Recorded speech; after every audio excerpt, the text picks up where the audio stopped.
Yeah, why MBA colleges are increasing their fees every single year? उनकी website पे placements तो increase कर रहे होते हैं, बट इन रियल प्लेसमेंट में बहुत ज़्यादा फ़र्क जो है वो इंडस्ट्री स्टैंडर्ड्स के हिसाब से नहीं आ रहा।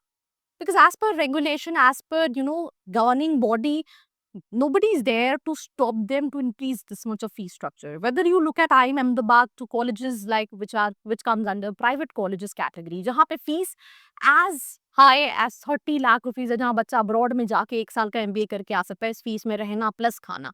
वहाँ पे इंडिया में कॉलेजेस की fees 30 lakh 25 lakh on an average. जिन कॉलेजेस के एवरेज प्लेसमेंट जो है वो 9-10 लाख के हैं as per website. Why they're charging this much of fee structure? Because of the brand value, right? कि NMIMS का कॉलेज है, हम हैदराबाद, बैंगलोर जैसे कॉलेजेस खोल लेते हैं।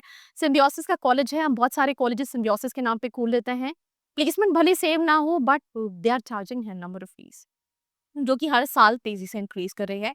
सिंपल सी चीज है, that is a very lame reason. I feel like fees एक नॉमिनल तरीके से बढ़नी चाहिए, और तब बढ़नी चाहिए जब इन रियल भी एवरेज प्लेसमेंट बढ़ रहे हैं, सिर्फ वेबसाइट पे प्लेसमेंट नहीं बढ़ रहे हैं। गवर्नमेंट को bodies needs to come into this, specially to all the colleges including government and private.